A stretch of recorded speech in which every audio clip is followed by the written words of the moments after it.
ما حليت اول كام سؤال وبعد كده لقيت نفسي مش عارف احل حاجه وقعدت اقلب في الورق مفيش اسئله عارفها. الملل.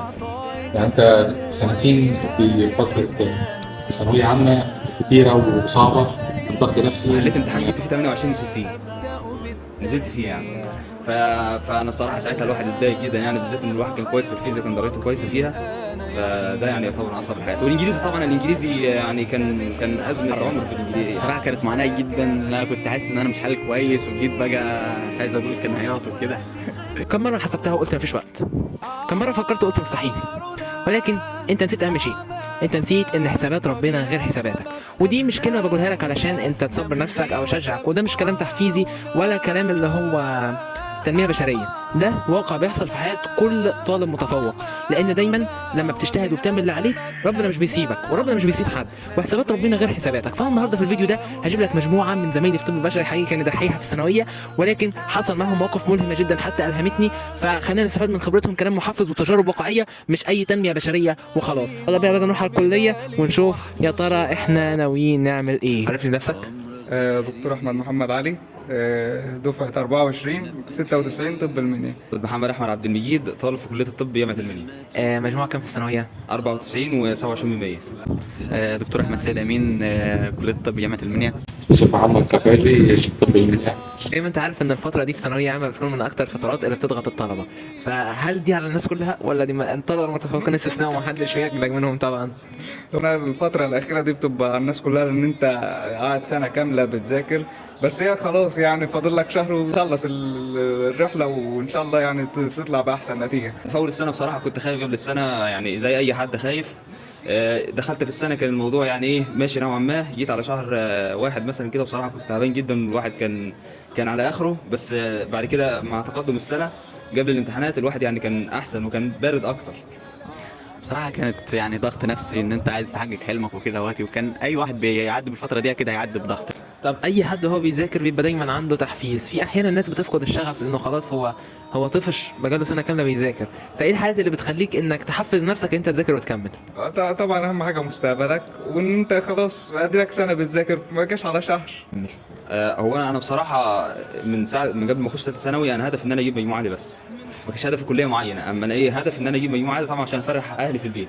وده طبعا اهم هدف عندنا كلنا. اما انا كان هدف ان انا اجيب مجموعه عاليه. انا بذاكر لكده. اما ان انا اختار الكليه مش الكليه اللي تختارني، ده كان هدف. بالظبط كده، ده كان نفس الهدف بتاعنا كلنا. لازم يبقى عندك حد بيحفزك، ده أولا. إن هو مثلا كان عندنا أخويا كان بيعدي عليا بيقول لي شد حاجة عشان حلمك وكده وقتي. وثانيا اللي هو حلمك، يعني أنت تبص مثلا أنت عايز تدخل كلية طب وحلمك تدخل كلية طب، فلازم أنت عارف عشان ده حلم مش سهل وكده. طب انت كنت كلمتي من شويه يعني ان انت كنت طالب اصلا قاسم السنه، ممكن تحكي لنا عن تجربتك كده بشكل بسيط؟ انا كنت دفعه 23، خدت 5 مواد اول سنه، وتاني سنه خدت مادتين. ويعني نصيحه بلاش حد يقسم السنه. كنت عاوز اعرف ايه اللي خلى يجيلك الشجاعه انك تكسب السنه، وايه كانت الفكره اصلا اللي خلتك تعمل كده؟ طيب كويس. اولا انا كنت دفعه 23، كنت عايز ادي كل ماده حاجه. يعني مثلا يبقى عندي وقت كافي ليا ان انا يعني زي ما نقول اديها حاجه في كل حاجه، في الشرح، في الفهم، في التطبيق، في الحل، في كل حاجه يعني. طب عاوزك تكلمني عن اصعب موقف انت شايفه ان هو عدى عليك في ثانويه عامه. لما دخلت في امتحان الكيمياء بتاع 23 كان امتحان تقيل شويه. ايوه طبعا. يعني ما حليت اول كام سؤال وبعد كده لقيت نفسي مش عارف احل حاجه وقعدت بقلب في الورق مفيش اسئله عارفها، بس الحمد لله جبت 59. طب هل واجهت صعوبات وانت في السنه الثانيه وانت جاسم، او حتى على مدار السنتين هل كان في صعوبات واجهتك؟ اكيد طبعا في صعوبات كتيره، خصوصا الملل. يعني انت سنتين في فتره ثانويه عامه كتيره وصعبه، من ضغط نفسي، من مسؤوليه كبيره عليك، من مذاكره جديده، فلوس قليل، فلوس كتير. يعني الحاجات دي فعلا كانت بتسبب الواحد ضغط نفسي شديد جدا. يعني هي سنه كفايه سنه عاليه. اكيد طبعا. طبعا الفيزياء. انا الفيزياء طبعا كنت كويس فيها في اول السنه، وكنت ماشي فيها كويس، وكنت درجتي فيها كويسه يعني. بس جيت سبتها فتره كده في شهر 2 لغايه بدايه المراجعه كده اهو. فحليت امتحان جبت فيه 28 من 60، نزلت فيه يعني. ف... فانا بصراحه ساعتها الواحد اتضايق جدا يعني، بالذات ان الواحد كان كويس في الفيزياء وكان درجته كويسه فيها.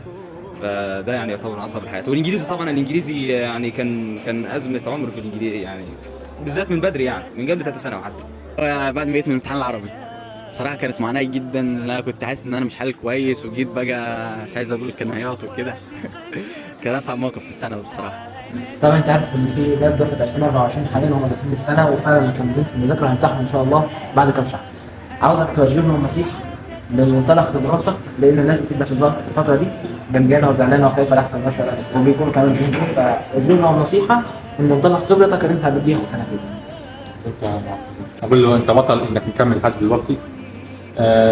خلاص فاضل خطوه، ايام بسيطه بتفصلنا عن الامتحانات وبعدين النتيجه. فرحه اهلك وفرحه النتيجه صدقني تستاهل. يعني انا عشت الفتره ديت يعني من احسن الفترات اللي عدت عليها في حياتي كلها. اليوم دوت عمري ما انساه، يوم ما النتيجه بتاعتي بانت.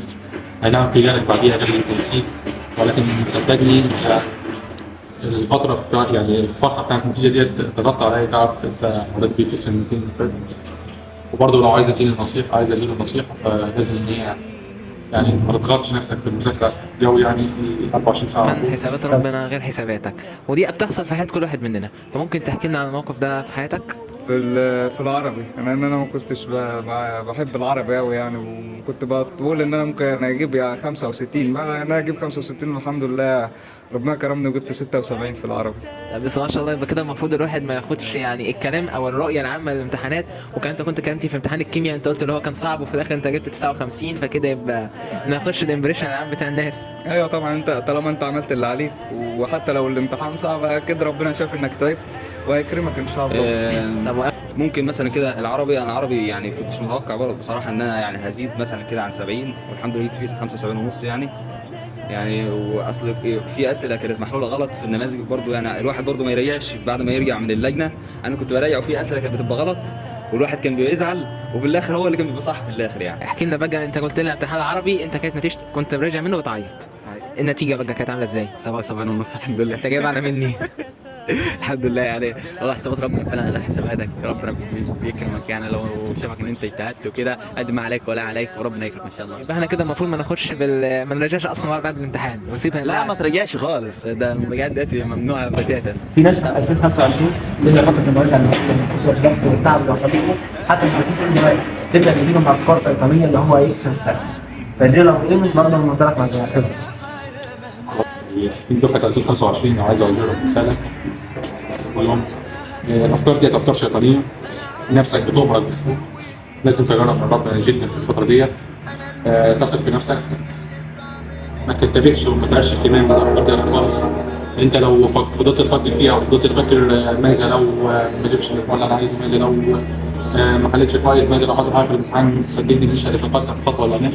لازم انك الثقه بنفسك بتاعتك تزيد، قربك من ربنا وده اهم حاجه تزيد، متابعتك مع المدرسين اللي بتاخد معاهم ده من يعني شيء مهم جدا برضه. بدي اقدر افهم منك اللي ثانويه عامه هي اتعملت عشان تكون سنه واحده بس، ما ينفعش هو يمدها لسنتين. خلاص الناس اللي قسمت السنه مفيش مشكله، لكن الناس اللي لسه ما قسمتش وما خدتش القرار تبعد عنه علشان ما تحملش نفسها فوق طاقتها. وكده كده هي ثانويه عامه يعني، قسمت او ما قسمتش المناهج واحده، وانت طول ما هتجتهد طول ما هتعمل عليك ربنا هيجازيك. طب انت كنت حكيت لي كده قصه الهمتني، قصه كده كان فيها تحدي، حادث حداك كده وانت عايز تغلب عليه، عايزك تحكيها لي. مره وانا رايح الامتحان، امتحان العربي اول يوم عندنا كان العربي، فانا رايح امتحان العربي وماشي معايا واحد هو يعتبر جيراننا يعني، ماشي بيقول لي رايح فين، بقول له عندي امتحان وكده، قال لي انت في ثانويه عامه؟ قلت له فبيقول لي عندكم النهارده عربي، قال لي عليها مغلبين نفسكم ومريحين وبتاع، انا تطلع دكاتره في الاخر. او في الاخر كان موقف بصراحه كان اللي هو محبط في الاول، وبعد كده بتفرح ان انت كسرت الاحباط دوت واتغلبت على كلام الناس وكده. وعاوز اتخيل بقى نظرته ليك بعد ما كان خلاص بيحبط فيك دلوقتي وانت ما شاء الله وصلت، عاوز نظرته ليك كانت عامله ازاي؟ اول ما يشوفك طبعا يبص في الارض. هو ده الطبيعي، لان انت المفروض خلاص انت بتتحدى الناس كلها، بتتحدى نفسك اللي انت عايز تحقق حلمك بغض النظر حتى عن كل التحديات اللي ممكن تواجهها، صح؟ صح تمام. طب في نهايه الفيديو بقى عاوزك توجه نصيحه من منطلق الخبره بتاعتك لثانويه عامه، حاجه نهائيه كده بما ان هم داخلين على الامتحانات. هجي لكم رساله لاخر شهر بالذات دوت، اهتم جدا بالحل وخلي عندك جدول كده الدروس اللي انت عايز تراجع عليها، يعني حط جدول كده مثلا في ناحيه عندك مثلا درس عايز تراجع على فصل التكاثر، عايز تراجع عليه مش تحل عليه، عايز تراجع عليه حطه لوحده والباقي خليك ماشي حلل، يعني اليوم دلوقتي حل كتير عشان تتعود على الحل وكده. انت ذاكر واعمل اللي عليك والباقي على ربنا يعني. انت كل اللي عليك انك تذاكر وتعمل اللي عليك بس يعني. ده هو طبعا اول حاجه الدعاء، وانك تذاكر ولما تدخل الامتحان بلاش غش، بلاش، لان الغش ده وحش صح؟